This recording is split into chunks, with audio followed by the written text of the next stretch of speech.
Thank you. You may be seated. Thank you.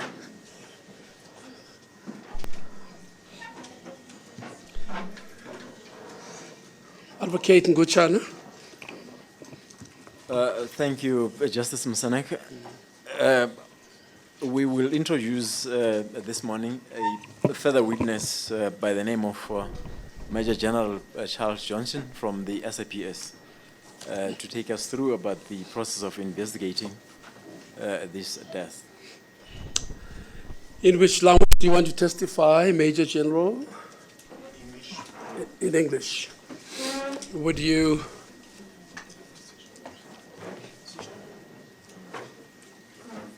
English should be... Yes. Would you put your full names on record? I'm Charles Johnson. Major General Johnson, do you swear that the evidence you are about to give will be the truth, nothing but the truth? And if so, please raise your right hand and say, "So help me God." So help me God. Thank you, Justice Moseneke. Mr. Johnson, where are you currently employed? Let's stay with the title of the witness. Oh, Major General Johnson, could you please, for the record, tell us where are you employed and what is your title currently?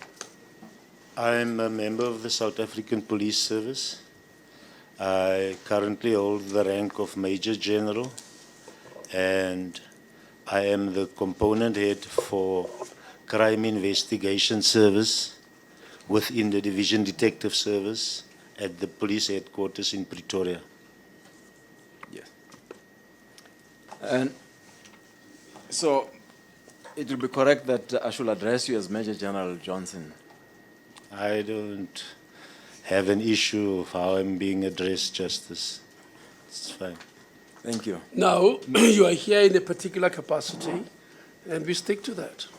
Thank you, Justice. I'm here too in a particular capacity. When I play golf with my mates, they call me differently. But here we have an official business, and I think we'll stick to your official title. If you so please, Justice. Thank you, Major General Johnson. Major General Johnson, we are dealing here with a matter of patients who died during a project called the Gauteng Marathon Project. Are you aware of that? Yes, Justice. I became aware of the magnitude of this deaths from Life Esidimeni after the Ombudsman's report was released. Yes. Any involvement that the SABC may have had you are aware of? Justice, before the release of the report, there were 4 cases being investigated at different police stations by different investigating officers. And who had opened those 4 different cases? It was deaths that was reported at the police stations after the deceased's bodies were admitted at government mortuaries. But after the release of the Ombudsman's report, 3 political parties went to Randfontein Police Station and registered criminal cases. That was the EFF, the ANC Youth League, and the DA.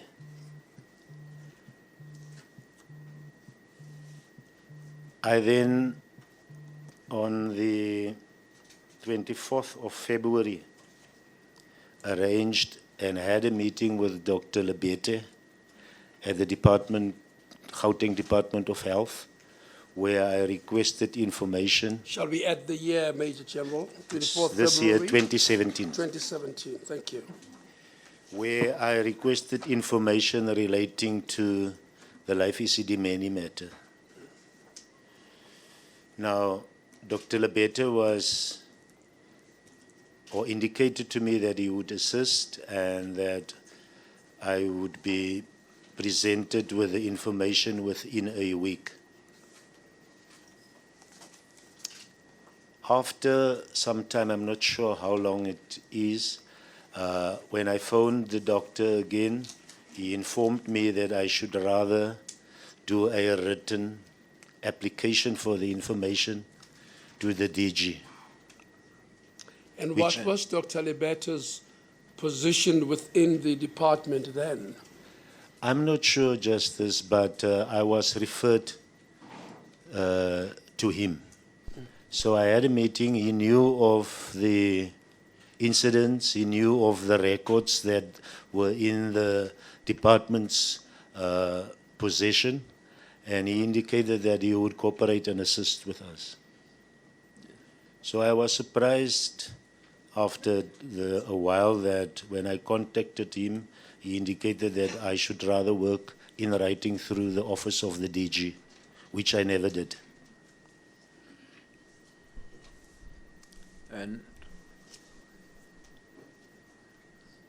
On the 28th of February 2017, I had a meeting with the Health Ombudsman, Professor Mkhoba, where we discussed this matter in his office, or at his offices.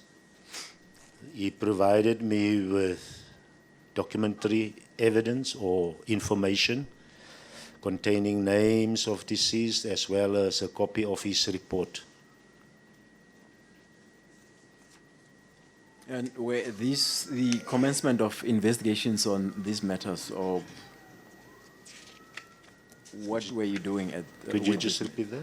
Was this a commencement of an investigations on this deaths report or cases reported at Randfontein, or what have you been doing when you approached these individuals? Justice, on the 19th of May 2017, Yes.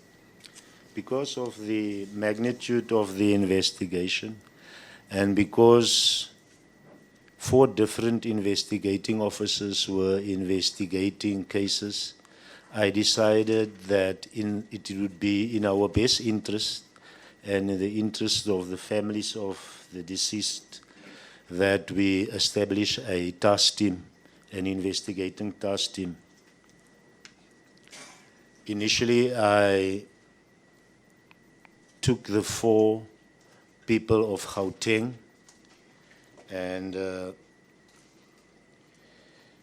I gave 2 members from my office to start the investigation task team. So they were 5, 3 from Gauteng and 2 from my office. And I gave them a time frame And of your office would have been the head, the head office. The head That's office, right. yes. And by people, of course, you mean police officers. That's correct, detectives. Before you proceed on that, there's a document in front of you there. What is that document? It is a report that I and the team compiled for the purpose of this hearing. And Justice Moseneke, may I introduce this document as LR 42, if I'm Yes, not- indeed. Does the witness have a copy of it in front of him? He has a copy of You it. have. Yeah. Thank you, General. Right. So I gave the task team a lifespan until the end of November this And year. all your colleagues have copies? They I have take it. copies. Yes, very well. I'm sorry, you go ahead, General. I say, Justice, I gave the task team a lifespan of until the end of November to complete the investigations.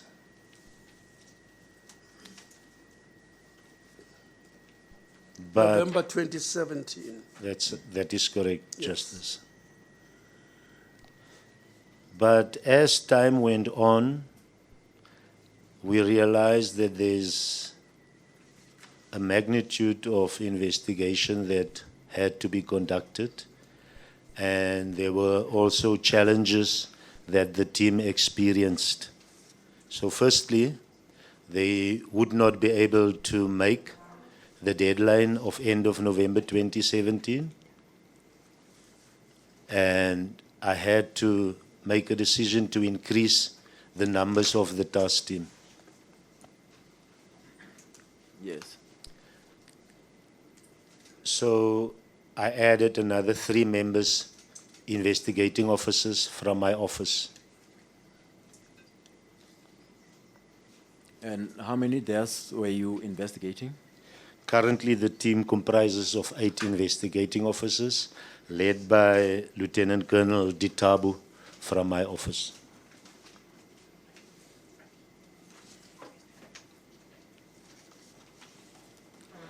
I just also need to mention that during September 2017, we were approached by the SIU indicating that they have been mandated to investigate certain aspects of this matter, and they would like to work in conjunction with my team, which I then approved. So our investigations currently are being done mostly in parallel and in conjunction with the SIU. Who in the SIU approached you, General? Justice, unfortunately, I don't have that information now, but I was approached via an email. So if need be, I can get the particulars of the individual. But it was a manager within the SIU. Yes. September 2017. That's correct, Chair. And by email. Very well. Yes. And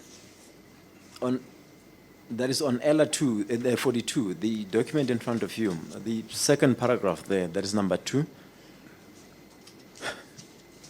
Where is that, sir? The document in front of you. Yes, sir. On the first page, it's recorded that a data chart was received from Gauteng Department of Health with reported 115 deaths. When did you receive this report?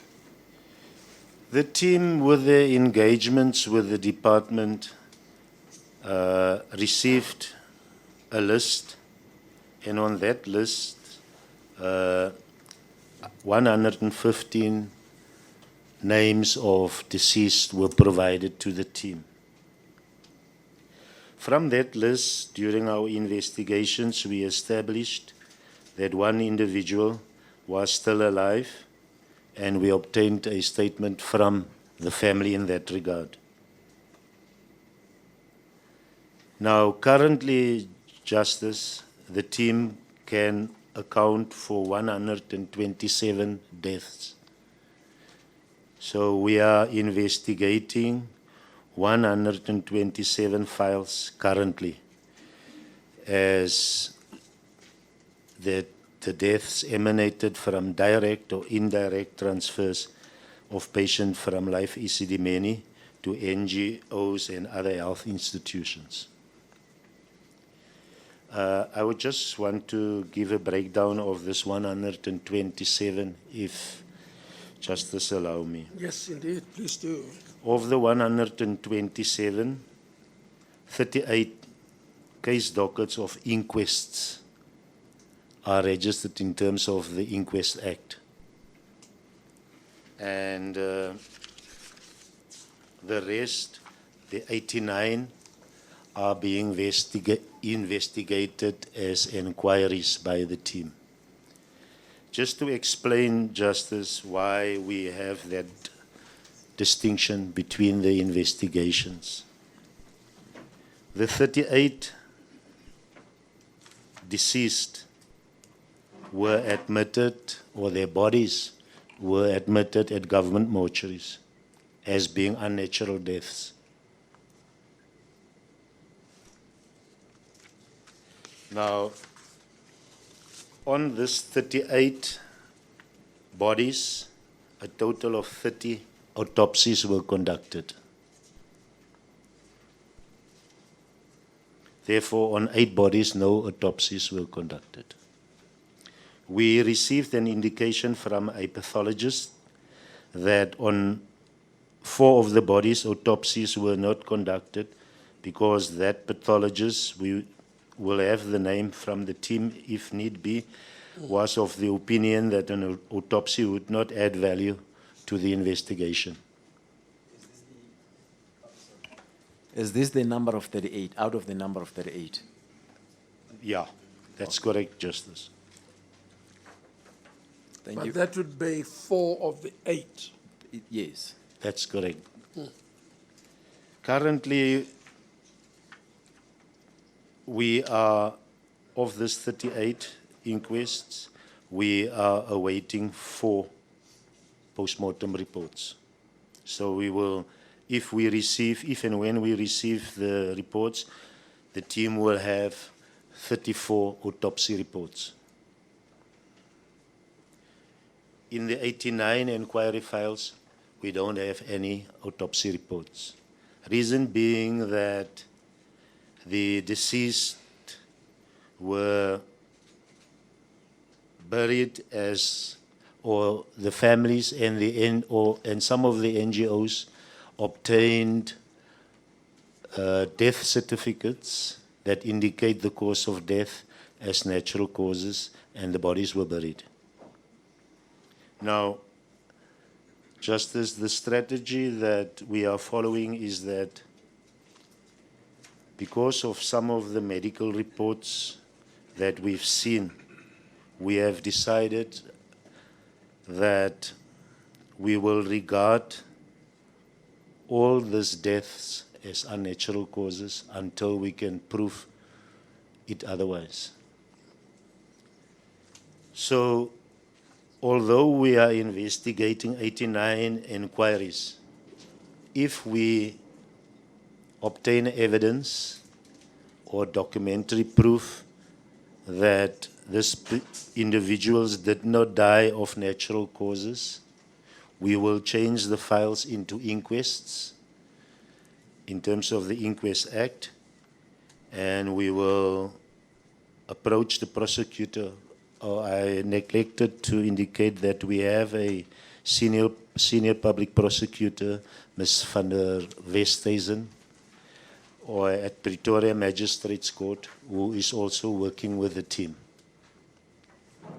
So we will then approach her with a view of whether we should change the inquiries into inquests and whether it would be necessary to do exhumations of the bodies in order to establish a cause of death. But that we will only do in conjunction and on the advice of the pathologists. So, Justice, what we experience in the team is that our investigation is delayed by the non-cooperation of the Department of Health, the Gauteng Department of Health. We approached the department on various occasions for clinical records and medical records and other documentary evidence that we could use in our investigation, but cooperation was lacking. Are you able to place, specify the officers who have not been forthcoming with the information you've been asking for, starting with Dr. Liberte? Did he ever come back to you once he had said, you must request the information in writing? He did not come back to me, and I never approached him again because after we spoke the last time, I just got the indication that there's going to be stumble blocks in this investigation. Why did you get that impression? Because initially he was willing to give me and cooperate with us with our requests for the records without us having to do it in writing to the DG. I got the impression that he had the authority to provide me or to provide the team with that information. And I was also of the opinion that we are two government departments, and why should we beg for information from each other? So Did you go anywhere beyond Dr. Libete to try and find and procure consent to access the medical records of the deceased in which you have opened only inquiry files? we did justice. We have written proof, and we can also get it from our cell phone records regarding our interaction with the department. Due to the frustration that we had with the department, we approached the senior public prosecutor van der Westhuizen, and a summons in terms of Section 205 of the Criminal Procedure Act was served on the department, specifically on Dr. Kenoshi. That's in terms of Section 204. 205 of the 205. Criminal Procedure Act, Yes.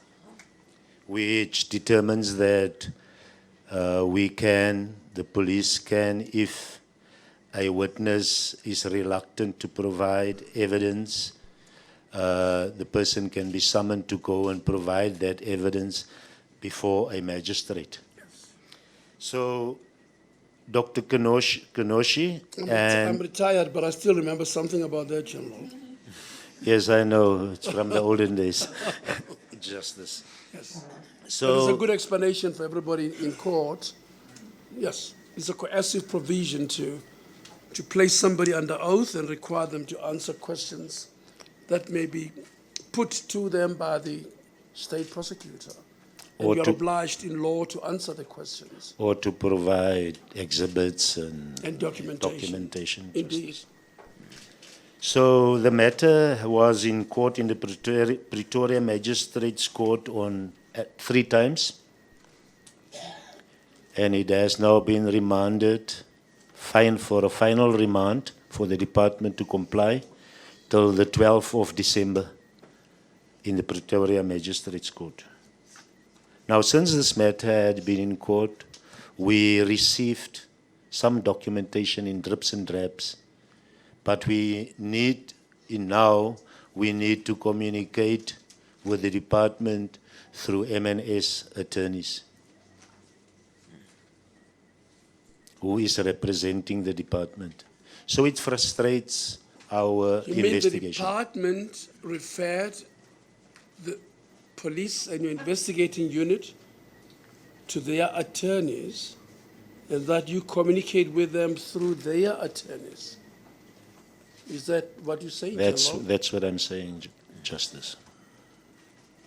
And that they would not, between two state departments, share information or interact with you without introducing private attorneys? That's what I find very strange, Justice, and therefore we went the court route to obtain the information from the department. We also approached, Did Dr. Kenoshi say why, upon receipt of a Section 205 summons, he did not simply tender the information rather than submit to the coercive route of Section 205? we did not get any explanation in that regard, Justice. Very well. Okay, General. We also approached Life Esidimeni, who indicated to us that all the information that we have was provided to the department, and we should request it from them. At a later stage, when due to the department not providing us with the information, we again approached Life Esidimeni, and their attorney, Rick Martin, gave us the indication that we will have to pay for the information.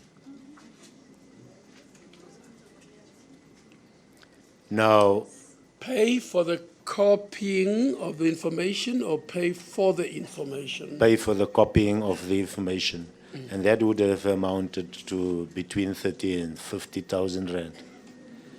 Now, I am not prepared, Justice, to pay for evidence that we can use the law to get this information from them for free. So I'm not going to pay for that information.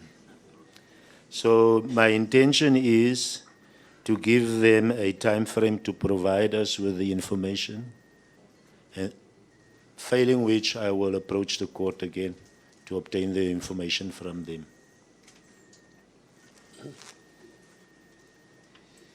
We also tried. Do you remember who you spoke to at Life Esidimeni, or who you interacted with, or was it only through their attorney, Mr. Rick Nelson, you said, did you? We have the names Mr. of Rick Martin. Yeah. we have the information of the people which we interacted to both at Life Esidimeni and at the department.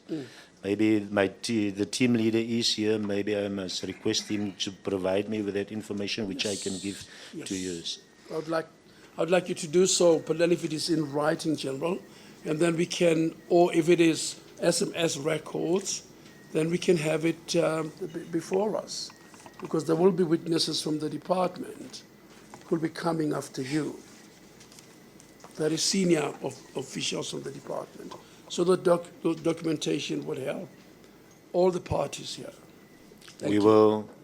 I undertake, Justice, depending on how long I'm going to be sitting here to deal with it. Otherwise, I will, maybe if we have an adjournment, task the colonel to go to the nearest police station so that we can get that information typed out. Yes. On the dates that we interacted with the department and Life Esidimeni, and who we interacted with and what was the responses. That will be helpful. Thank you, General. You may proceed.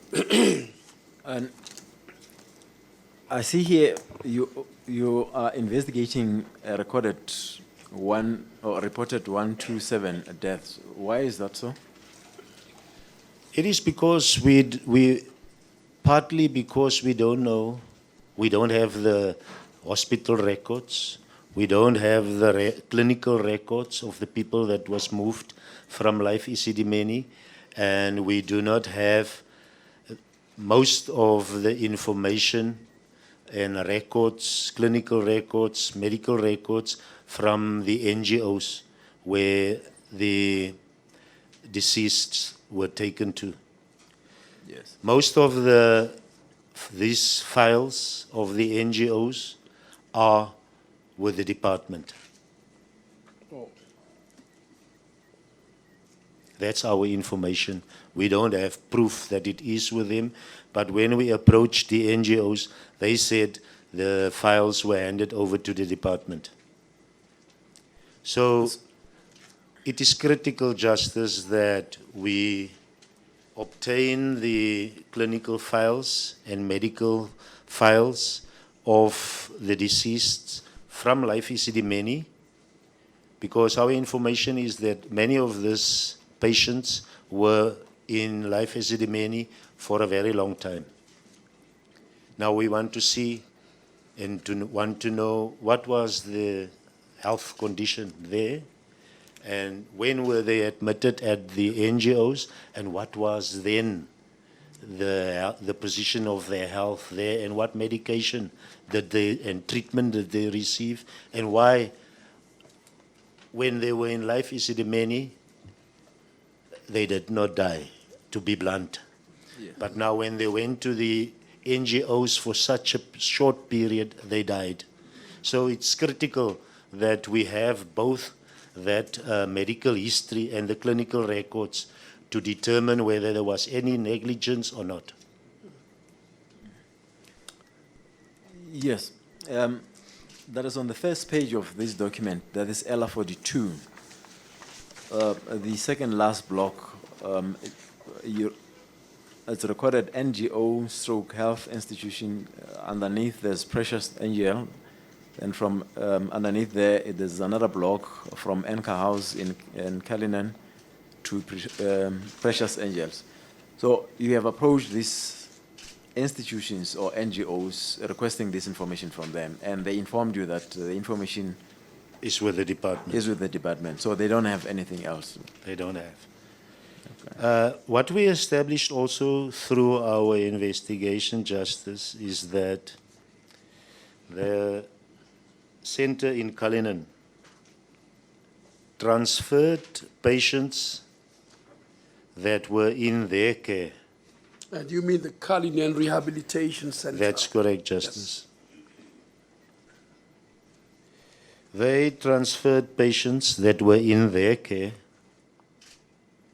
for a long time out of their institution to Precious Angels to make space for patients from Life Esidimeni.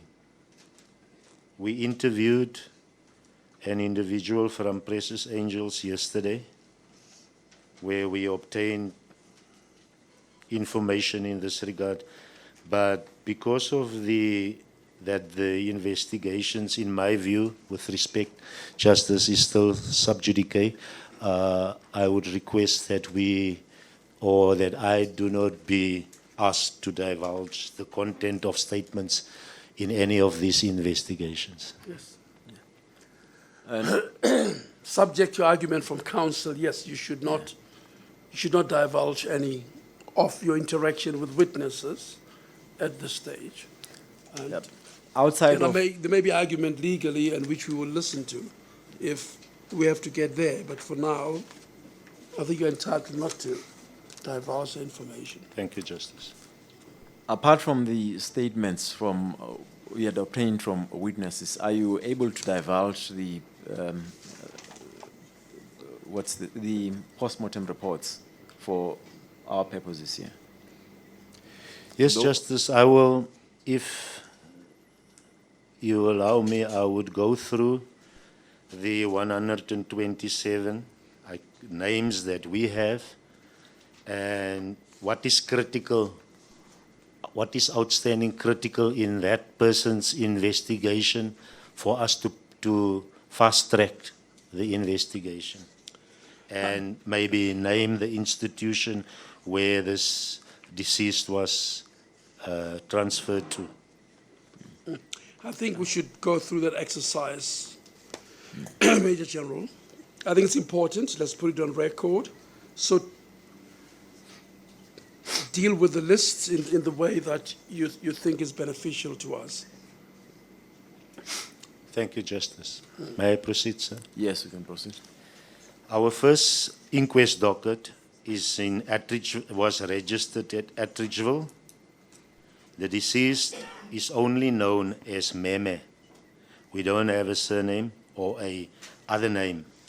This person was at Precious Angels, and our crucial documentation is the clinical records that Precious Angels kept, and then we would then take the matter to a pathologist for an expert opinion on the cause of death. Yes. The next one is also Of course, registered. in every case, we have to assume, General, that you also need whatever Life Esidimeni might be able to provide. I mean, clinical records from them. That is correct, Yes, Justice. very well. I just made in the last column a summary of the critical things Yes. that we need, not the whole investigation that is still outstanding. Fair enough. Then our second one was also registered at Attridgeville Police Station. The deceased is Magdalene Viljoen. Now this individual was transferred from Cullinan to Precious Angels. We also need clinical records and also an expert opinion. The third one is also registered at Attridgeville. It's a Christopher Makoba. of Precious Angels. Again, we need records from Life Esidimeni and Precious Angels. The fourth one, at Richville, Sipiwe Makunga. Again, Precious Angels. Clinical records, Life Esidimeni, Precious Angels, and then an expert opinion. The fifth one, also at Richville, Paulus Makhane. This individual was at Tsepong. Clinical records and an expert opinion. The sixth matter was registered at Cullinan Police Station. The deceased is Harold Sibisiso Nkosi. The person died at CCRC. We have records because I just want to indicate at this stage that we received good cooperation from CCRC. Though the things that they had, they provided us with, the information that they had. So in this matter, we are in the process of presenting the docket to the pathologist for an expert opinion. The next one is also registered at Cullinan. The deceased is Jan Deniker, also died at CCRC. We are awaiting a post-mortem report. The eighth one is Charity Ratsotso, also at Cullinan, died at CCRC.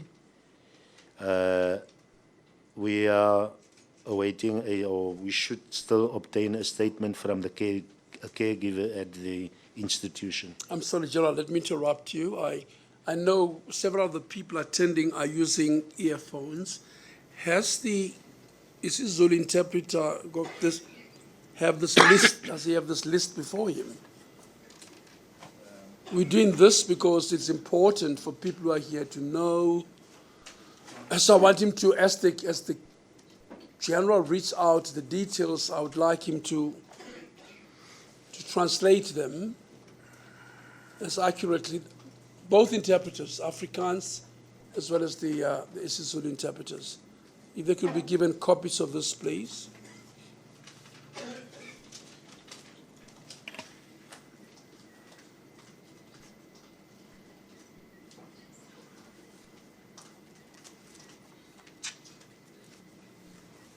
Thank you. You may proceed. Thanks, Justice.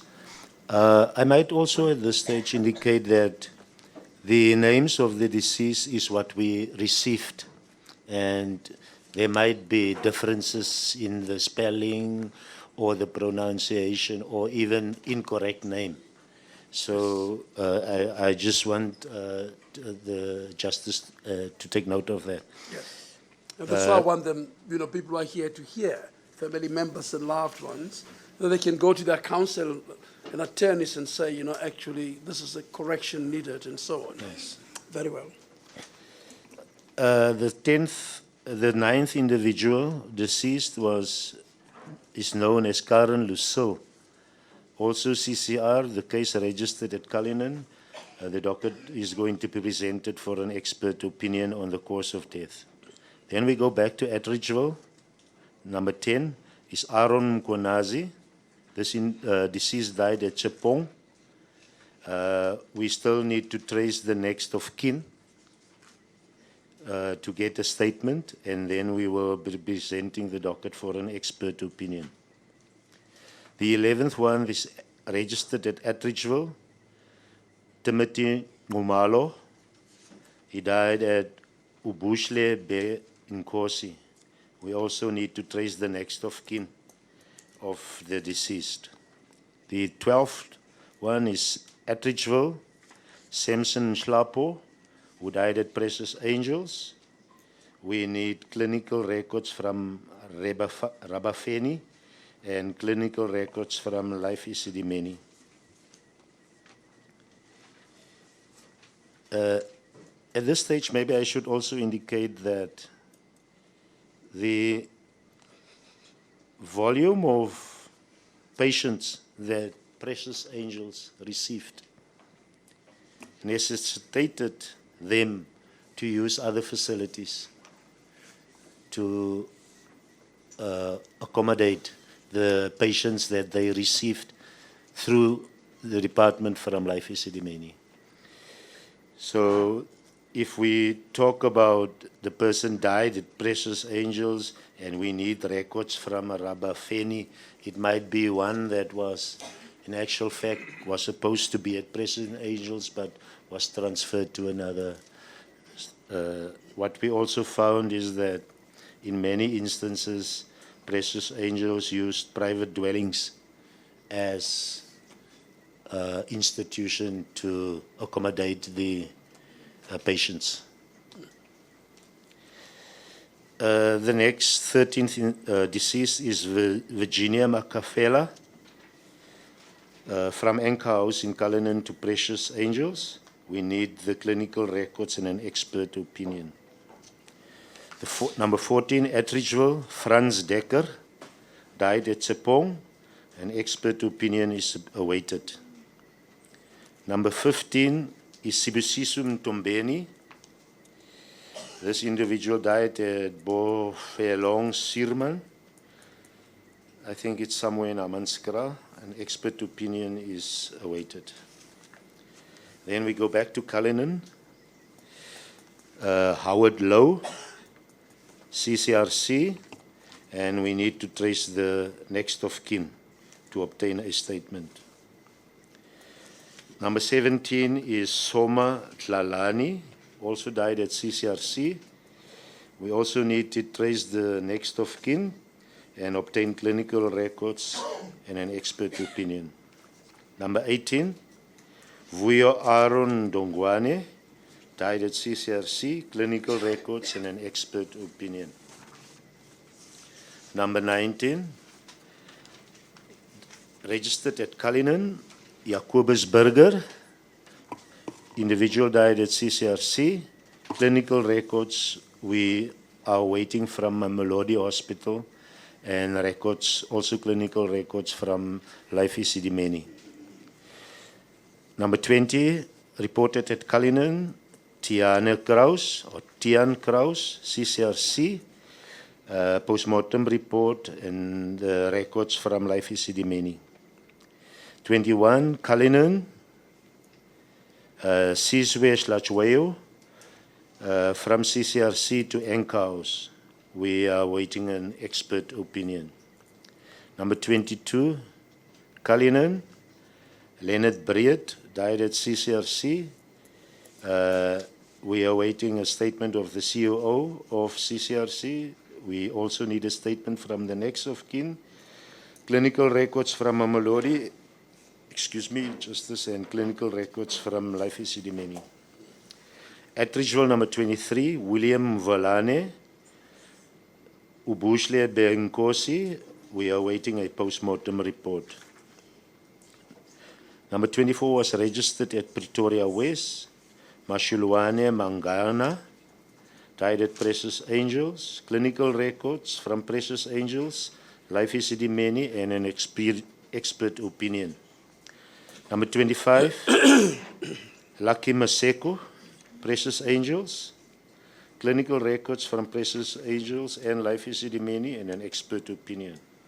Number 26, Pretoria West, Josiah Daniel Charles, Precious Angels, clinical records from Precious Angels, Life Esidimeni, and an expert opinion.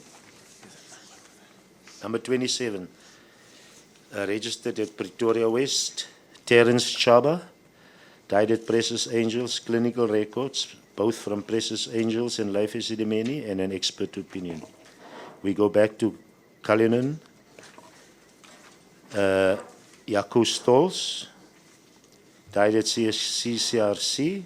We need an expert opinion on the cause of death. Number 29, Kenneth Soka, also died at CCRC. We're awaiting an expert opinion. In our view, our investigation is completed in this matter. Just while you're there, General, I take it in each case you have, as a bare minimum, you have a death certificate, We do, Justice. and therefore proof of death at this stage is irrebuttable. I mean, these people have passed on. That is correct, Justice. Yes, with the investigations, very well. So what we're doing in those instances, Justice, where we only have a death certificate, we are investigating through the funeral undertakers, through to Home Affairs, in an attempt to at least get to the next of kin, to start off with our investigation due to the delays, frustration that we have with the department in providing us with information to fast-track our investigations. And every time you don't mention the need to contact next of kin, may we assume that you have, in fact, tracked and traced family members who would also confirm independently the death and the burial?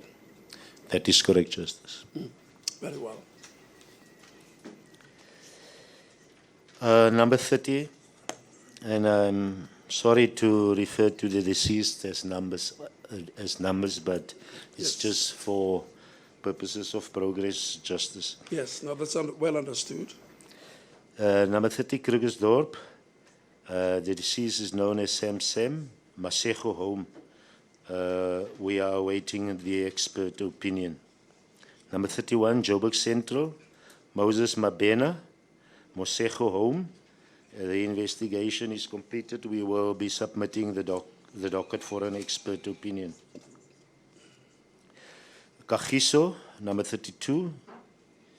This individual's information that we have is 2/11, which might be a file reference number. Baneng Care Center, we are waiting clinical records. Now, what So would his or her death certificate reflect? It reflects 2/11, no name. Justice. So this one we will prioritize maybe through our forensic services in terms of to establish whether we have something of the individual on record once we've determined a name, or what happened is that some of these individuals that were taken to the government mortuaries were taken there without information about names and so on. So I've instructed our victim identification section within the forensics science laboratory to do facial reconstruction and so on, so that we might then be able to use and DNA analysis of, so that we then might be, that firstly we have DNA samples or available, and we have a facial reconstruction of the deceased, so that in the event that we trace family members, we can then positively identify the deceased. The number 33 at Florida Police Station, Piet Segaulela, Baneng Care Center, we are waiting clinical records from Life Esidimeni. Brixton Police Station, Christian Matthijs Hartman, Masego Home. We still need to trace the next of kin, and then we're going to take the docket for an expert opinion. Diepkloof. And for instance, in the case of Christian Matthijs Hartman, what does statement of next of kin mean? Does it also mean his body is still in the custody of the government mortuary? No, the deceased could have been already buried, but we don't have the information of the next of kin.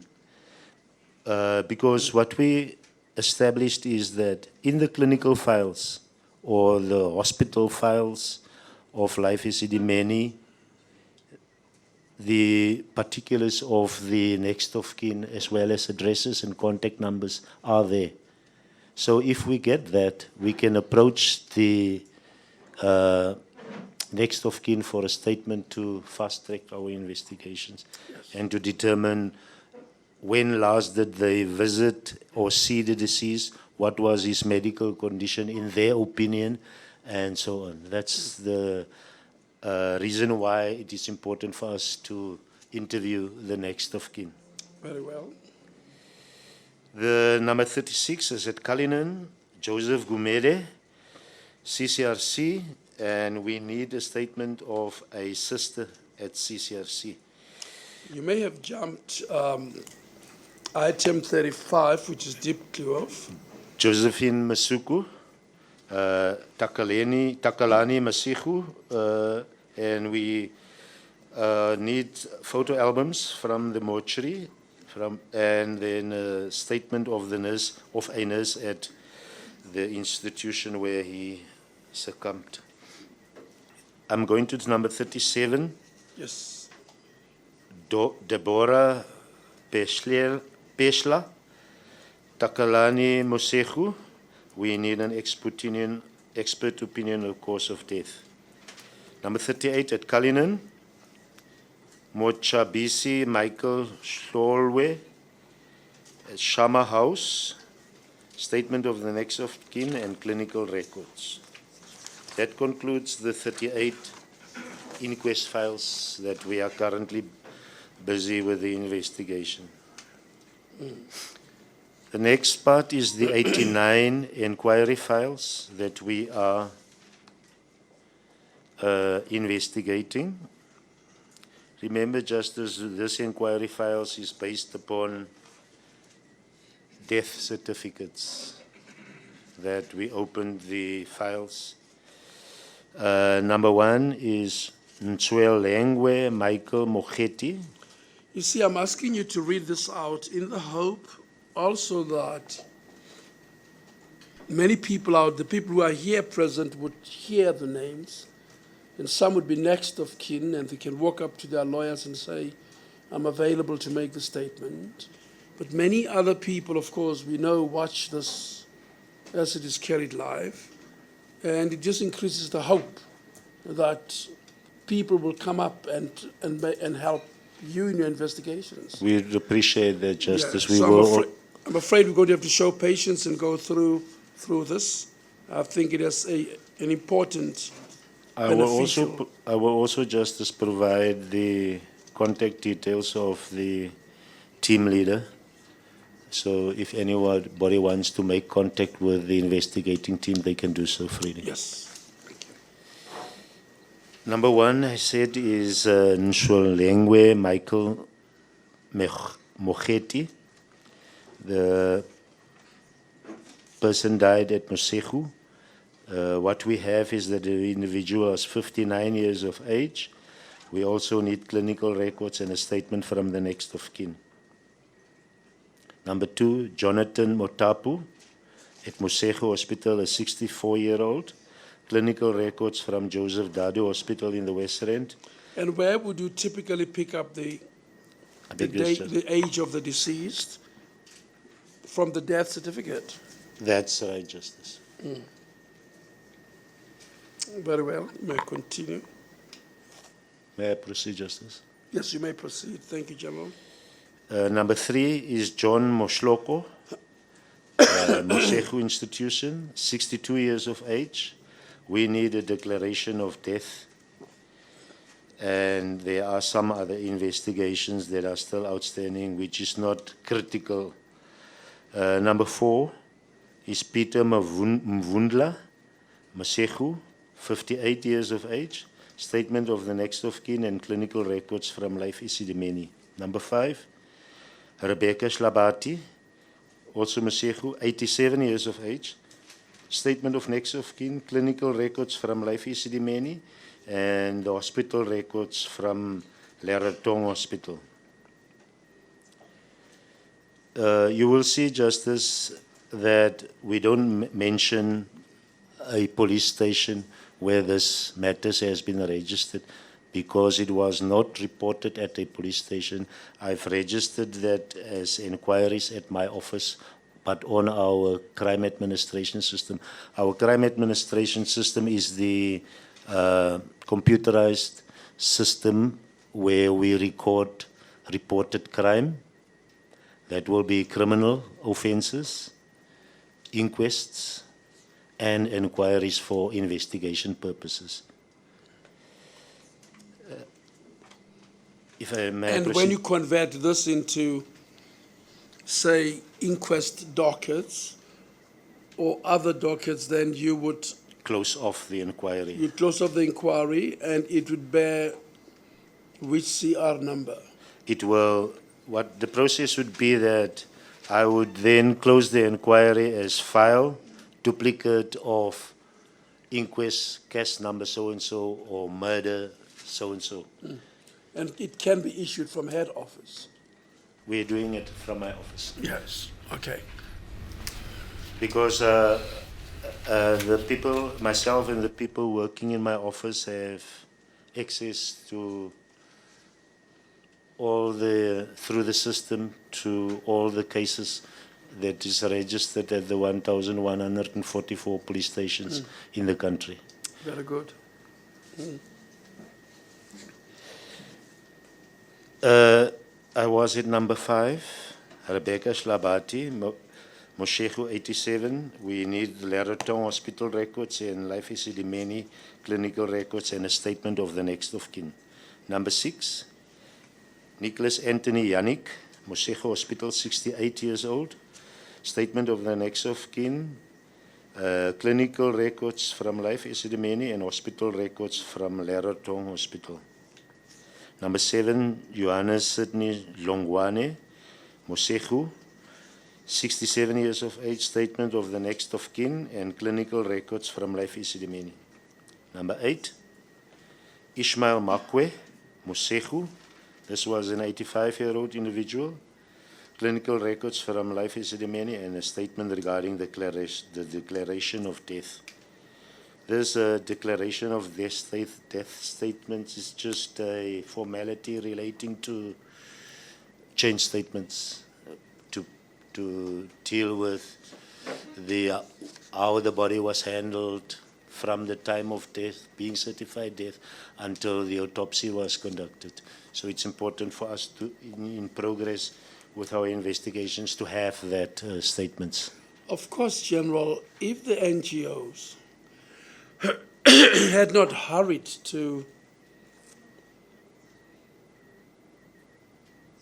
certify these bodies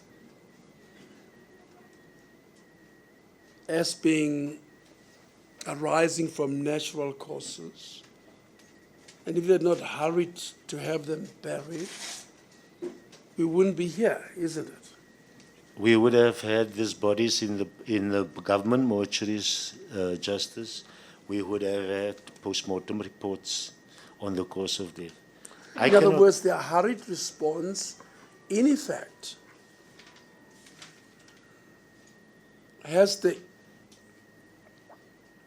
is frustrating proper police investigation, isn't it so? I agree with you, Justice, and in my view, some of the behavior might boil down to defeating the ends of justice. Yes, because in effect, if you see, you're a senior police officer, in these proceedings, the department admits that the deaths were caused unlawfully and at least negligently, and therefore should have been properly a subject of an inquest. We're agreed about that. Now, we're not able to do that, and you as police who have the duty to prepare inquest dockets have, in the instances you're reading now, the challenge of putting together an inquest docket. so that the law is unable to take its course. What is your comment about that? Particularly about the conduct of the NGOs in this regard. Justice, I agree with you, and as I said, that depending on where our investigation goes,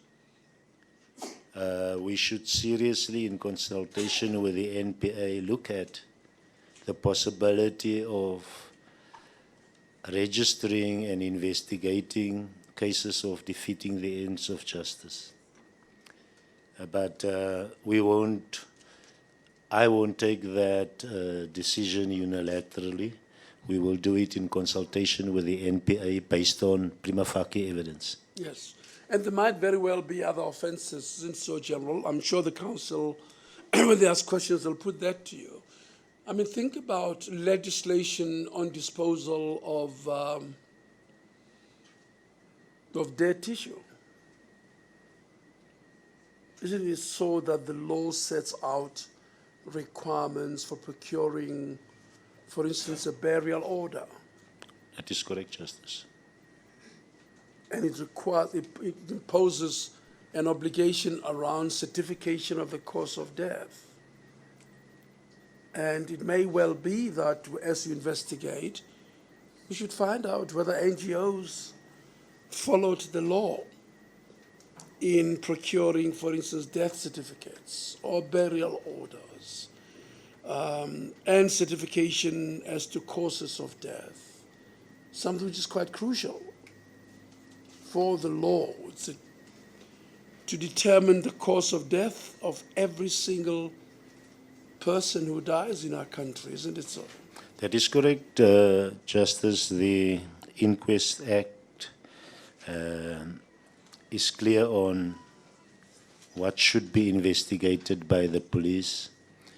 It states that the South African Police Service must investigate all unnatural deaths. That's murders, culpable homicides, accidents, inquests, and also investigate any death where there is a suspicion that the cause of death might be unnatural, even though we don't have proof.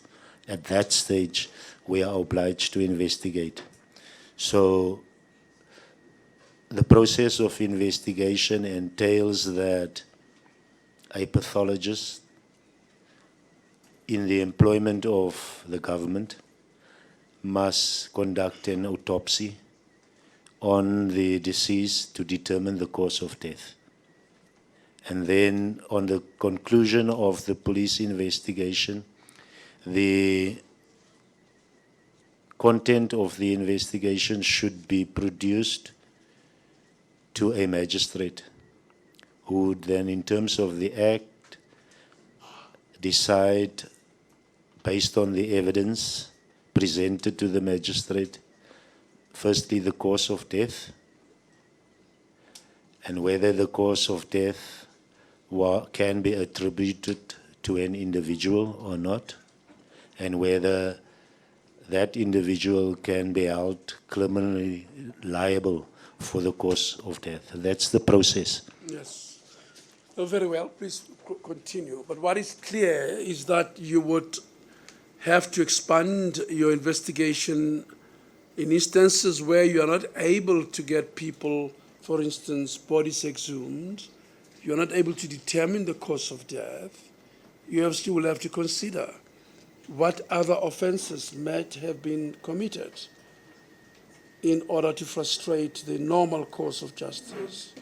But I'll leave that to you. I just want to make sure that you are alive to the fact that so many people were buried hurriedly and in circumstances where the law was not complied with. It's justice, it formed part of our investigation strategy. Yes. Very well. You may proceed.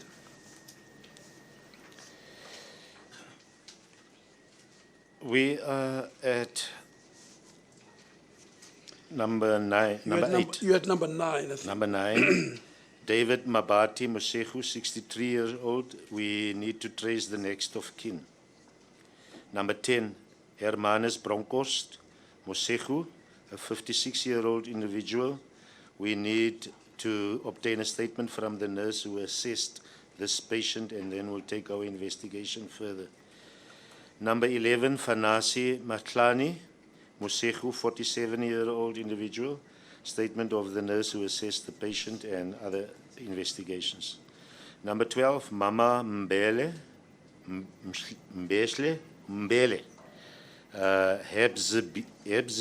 Hebziba institution. It's a 73-year-old individual. We need a statement there from that institution.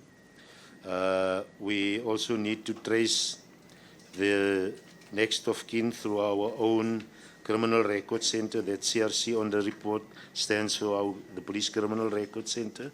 And then we need a statement from a Dr. Manamela. And have you been able to access Dr. Manamela before now in your investigation? Not yet. Not yet. Number 13, we've approached the institution where doctors are supposed to be registered to obtain details of the Manamela, this Dr. Manamela. So we hope that through that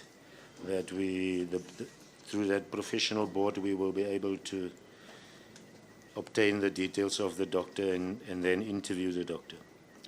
Number 13, Margaret Mngomazulu, also at Hebziba, 59-year-old. We need a statement from the CEO and clinical records. We also need to interview Dr.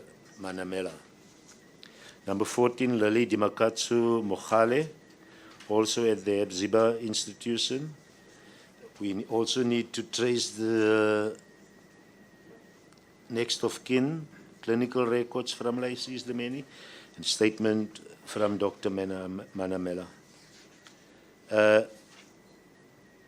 Many of these death certificates were issued by this doctor. So we need to interview the doctor relating to, firstly, on what basis did he issue the natural causes death certificates? Did he treat the patients before their death? Were he present at the time of their death? Did he view the body after the death? And so on. That's the critical information that we need to establish as part of our investigation. But do you know, General, that Dr. Manamela was the head of mental health care within the Department of Health of the province of Gauteng? Just as I say, we don't know who this Dr. Manamela is. And therefore, when this arbitration hearing of yours started, I saw it as a means that we could use from the police's side to access names of individuals who testify before this arbitration tribunal, and that would maybe fast-track our investigations. I indicated to the evidence leader this morning that the only reason why I did not approach him as yet is I wanted the process to be finalized, and then I would have approached him. But now, luckily, we were summoned and to come and present evidence before you, Justice, and maybe this will then fast-track the proceedings for us to obtain information. Sure. If it's the same Dr. Manamela is a high-ranking official in the department who seemingly was ordinarily situated at the head office of the province in Johannesburg. So then most probably this Dr. Manamela that at head office did not issue the death certificates. Most probably, we don't know. But we will clarify during our investigations. Yes, Justice. very well. Number 15, Eku Mavis Twala, also Ebziba, 66-year-old. It's the same as the other patients that died. The statement of the next of kin, Dr. Manamela, and CEO of Ebziba. Number 17, Martha Motibi, Ebziba, 71 years old. And the outstanding issues is the same that I mentioned before. Number 18, Jubulani Mnisi, Chepong, 59-year-old individual. Clinical records from Life Esidimeni, statement from Dr. Manamela, and a statement from the CEO of Ebziba, as well as statement from the next of kin. Number 19, William Joseph Golden, died at Chepong, 55-year-old, the same as the previous one. Number 20, Johannes Ungere, Chepong, 65 years old, the same as the previous outstanding.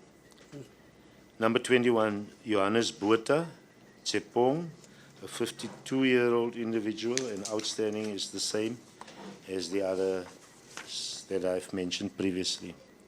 Number 22, Jan Snyder, Chepong, 72 years of age, and its outstanding is the same.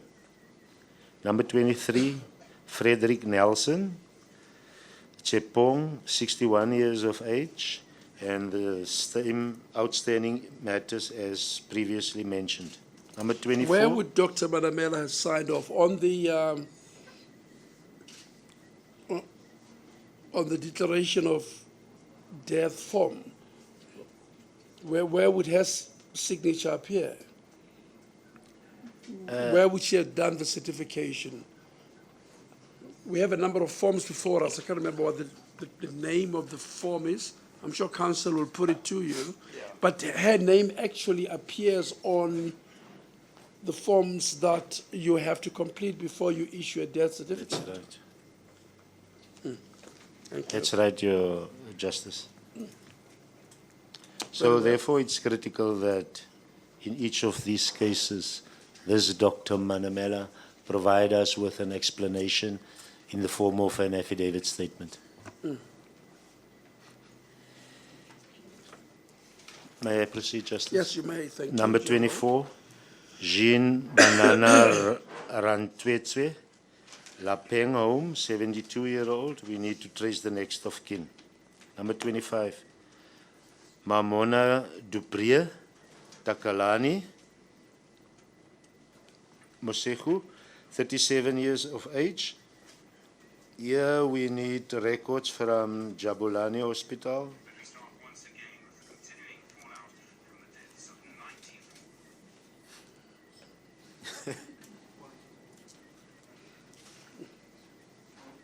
You may proceed, General.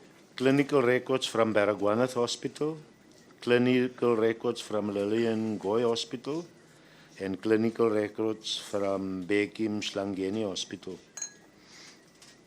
Number 26, Katharina Kunywa Takalani Mosehu, 62 years old, statement from Takalani Mosehu Institution. Number 27, Julia Mudlautsi, Takalani, 52 years of age, statement from Takalani and a statement from the next of kin. Number 28, Maswit Mkoneni, also Takalani, 46 years of age, statement of the next of kin and a statement at Takalani Mosehu. Number 29, Benika Mokaneng, 57-year-old individual at Takalani, statement of the next of kin and a statement of the CEO at Takalani. Number 30, Victor Chauke, CCRC, a statement from CCRC, and the statement of the next of kin.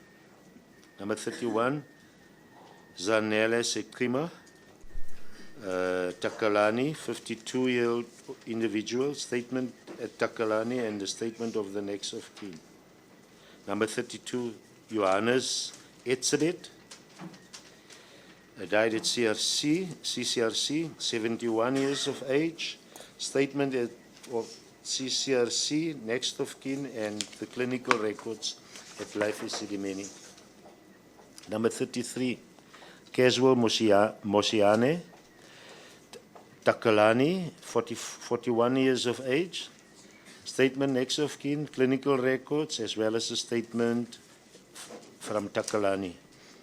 Number 34, Rahab Mangena, Takalani, 57 years of age, statement of the next of kin, clinical records from Life Esidimeni, and a statement from Takalani.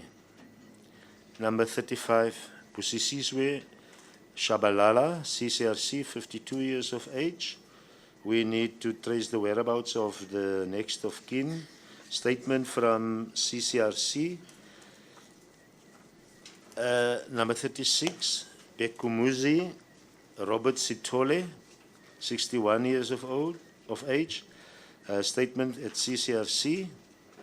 Number 37, William Fakude, 66 years of age, CCRC. Statement from CCRC. Number 38, Mojafela Sangweni, CCRC. This is a 20-year-old individual. Statement from CCRC. Number 39, Nelly Johanna Dutuet, CCRC, 49 years of age, Life Esidimeni records, statement at CCRC and the next of kin.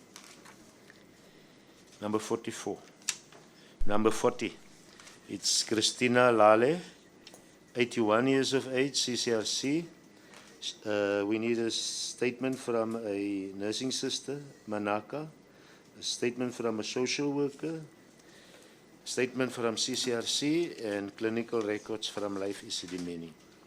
Number 41, Motafela Leraube, CCRC, 45 years of age, clinical records, Mamelodi Hospital, statement at CCRC. Number 42, Refilwe Sefoka, 26 years of age, social worker statement, clinical records from Life Esidimeni. Number 43, Benedict Lakwa, CCRC, 41 years of age, clinical records, Life Esidimeni, and statement CCRC. Number 44, Ilse Fredericks, CCRC, 41 years of age, statement of next of kin, statement of at CCRC, and clinical records from Life Esidimeni. It may be, General, that we get to a point where when I look at what's outstanding, that you may want to, I would like to have the names of the people on record, and I'd like them to be said out loudly. We can see what's outstanding. Perhaps you want to call their names, the institution, and the age.